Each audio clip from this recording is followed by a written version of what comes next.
Welcome to Healthcare AI Weekly. This week, two papers pull healthcare artificial intelligence in two directions that have to meet in the middle: the speed of clinical triage and the accountability of community governance. The first paper asks whether routine triage data and electrocardiogram interpretation can help prioritize suspected cardiac patients.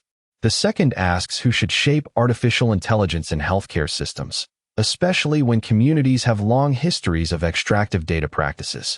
The clinical paper is from Bavali-Gazik and colleagues in European Heart Journal Digital Health.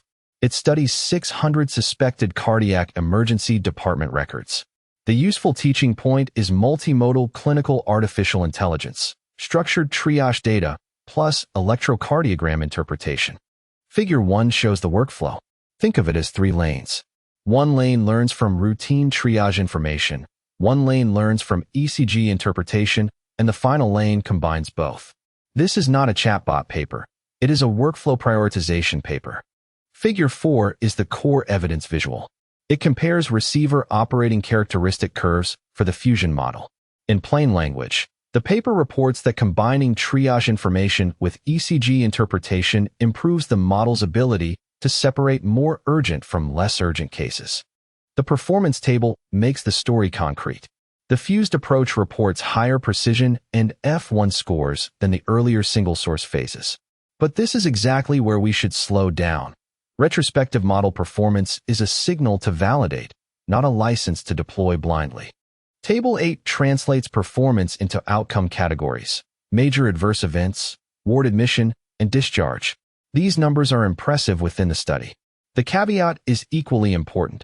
A 600-record, retrospective, single-study validation does not prove safe general use across emergency departments. So the practical interpretation is promising signal, not automatic deployment readiness. Before this belongs in a live emergency department, teams would need external validation, calibration checks, subgroup analysis, and careful testing of how clinicians actually respond to model output. Quick pause. If this kind of evidence-first breakdown helps you translate dense healthcare artificial intelligence papers into practical questions, subscribe and enable notifications. And comment below, would you trust Triage AI more if it showed the source evidence behind the recommendation? The second paper, by Hiratsuka and colleagues, is easier to miss because it is not a leaderboard paper. It is a symposium perspectives paper about artificial intelligence and machine learning in Alaska Native healthcare systems. That makes it valuable for governance. Table 2 is the key evidence visual here. It gives scenarios like a sepsis tool that has never been tested on local data and an early warning tool for elders living in villages. These examples turn artificial intelligence governance from an abstract ethics slogan into operational questions. The governance lesson is simple and difficult. A model can optimize a target, but a community has to help define what should be optimized. In rural and indigenous health systems, local validation is not optional. Geography, transport, staffing, culture, and trust all change what a model means in practice. Put the two papers together, and the theme is clear. Triage artificial intelligence asks whether we can prioritize the right patient faster.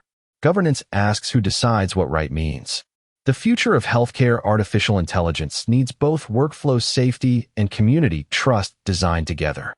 That is Healthcare AI Weekly for this week. In the comments, tell me which layer you think matters most right now: model performance, workflow fit, or governance. Subscribe for the next episode, and share this with someone working on clinical artificial intelligence, operations, safety, or community health.